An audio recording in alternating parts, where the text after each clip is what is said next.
Hi, I'm Matt Chan, and I'm one of the instructors at Nikkei Horizons. And as you can tell, I do cooking. One of the things, if you've ever been to my class, that you'll see is how I work it. And what I do first is I demonstrate the dish, and then everyone gets a chance to sample it. And then it's a hands-on experience after that. Everyone gets to make the dish. Today, we're going to make a fried noodle dish. It's Shanghai fried noodles. It's simple, it's fast, and it is delicious.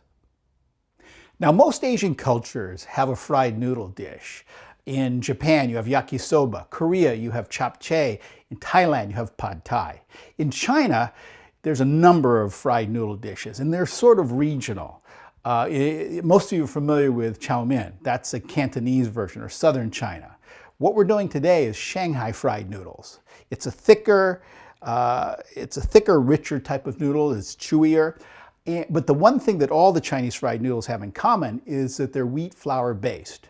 Now, if you're lucky enough to live somewhere where there's an Asian market, you can get the noodles fresh. And you might, in the store, they're either going to be called pancit or Mickey noodles or Shanghai noodles. But what you're looking for is a package with noodles that are thick. And what they're really good for is that you can just rinse them off and use them immediately. So you don't have to cook them, you don't have to do anything other than just stir fry them. Now, if you don't have access to these types of noodles, you can use regular spaghetti. Just follow the instructions on the box. Okay, for the pork marinade, you'll need 4 ounces of pork cut into thin strips. In this case, I'm using a boneless pork loin chop. 1 teaspoon of Chinese wine, a half a teaspoon of soy sauce, a half a teaspoon of cornstarch. Next, we'll make the sauce, which is a mixture of 2 tablespoons of soy sauce, 1 tablespoon dark soy, 1 tablespoon sugar, 3 dashes of white pepper, and a 1/4 teaspoon of salt. Finally, the noodles, 1 pound of Shanghai noodles, 2 tablespoons of oil, 4 ounces of fresh spinach. I like to use the pre-washed and bagged type, and 1 stalk of green onions, cut into small rounds. The next thing to do is to prep the noodles, which simply means to run them through some hot tap water. It takes out the extra starch and the oil and helps break them up a little. And make sure you drain them completely before using them. Once you get that, put them in a plate and get ready to cook. Okay, let's get cooking.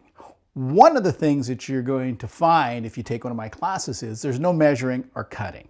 Because one of the things I believe in is you're really here to taste the food and to learn the technique. And I don't like a lot of people running around with knives because it's bad enough that there's a wok and there's fire and someone might burn themselves. So I try to keep it as simple as possible because the simpler the dish is, the more likely you're going to do it at home. So one of the principles of wok cooking is that you need everything ready to go. So all your ingredients need to be pre-mixed and lined up and ready to go on the wok because once we start cooking this noodle dish, it'll be less than 2 minutes and it'll be done. So that's how fast it's going to be. The first thing I want to do right now is to take the pork and put it in a bowl and then take the marinade ingredients, and I'll give you those ingredients in a minute, is to put all the marinade ingredients in here.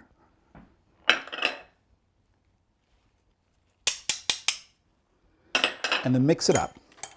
And what you want to do is you want to have the pork marinade for at least 10 minutes.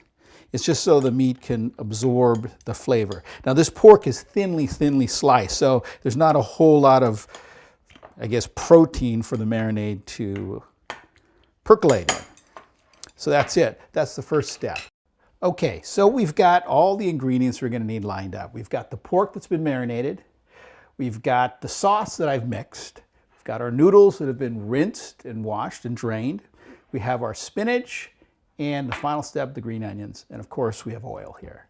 What I'm using is a carbon steel wok. People always in the class ask, well, what kind of wok should I get? One of the things I always say, just get a nice, easy to use wok. It's carbon steel. You can get them pretty much any Asian market. Now, they're not pretty, but they are functional.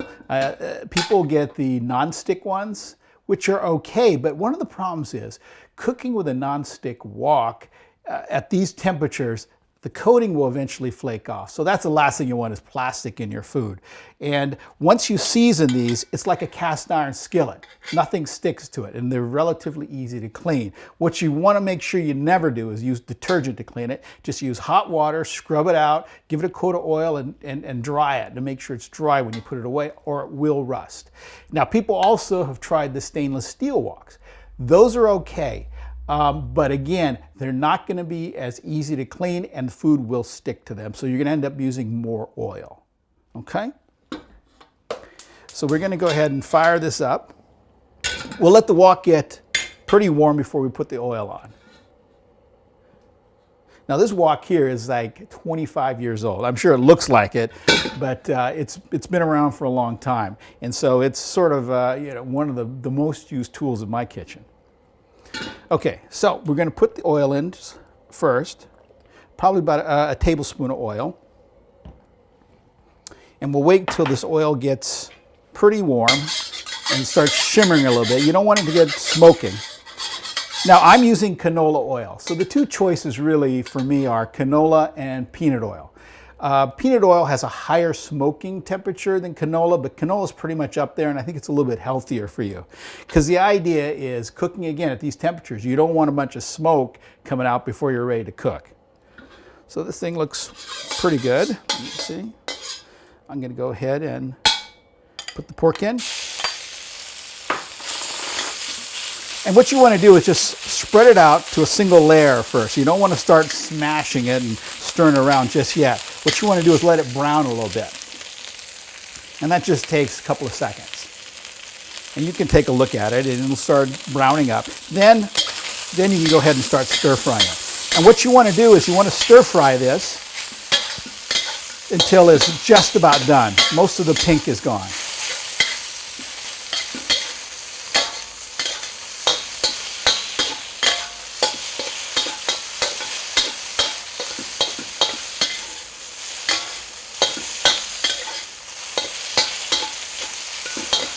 And because the pork is cut so thinly, you can see it'll cook really fast. So that's it right now.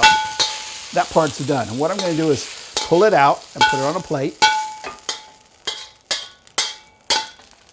So you can see the pork is a little bit brown, a little bit crisp, and that's exactly the way you want it. The next thing you do is put some more oil in your wok. And then you put the noodles in. And what you want to do is you want to just stir the noodles around and break them up so they're starting to get a little bit more pliant.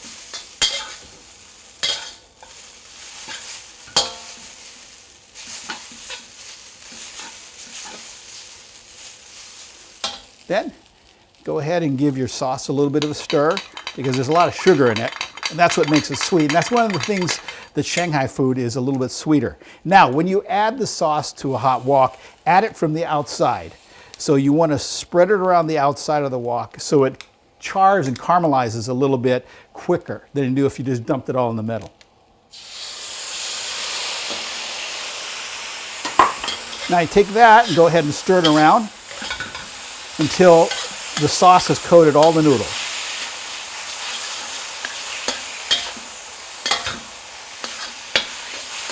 You can see it's turned a nice deep brown color. And once it's all mixed up, go ahead and add back your pork. And the spinach. Now, what you want to do is you want to stir fry this until the spinach wilts.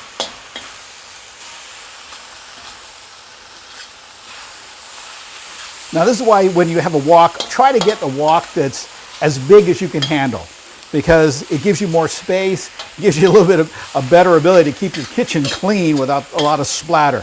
But really, the wok should be as large as you can handle and carry. You can see the spinach is starting to wilt. And just before it all wilts, that's when I like to put in the green onion.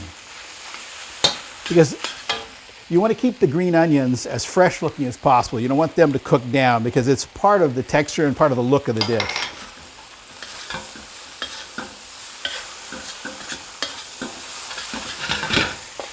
Okay, the dish is done. That's how fast this dish is.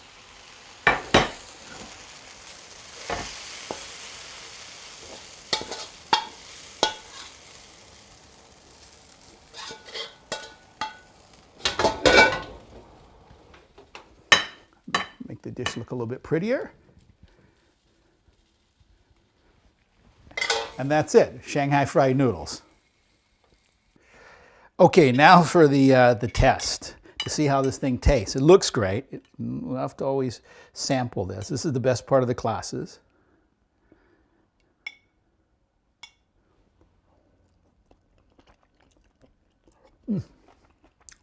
Really good. Really good. Hopefully this has inspired you to take one of the classes at Nikkei Horizons.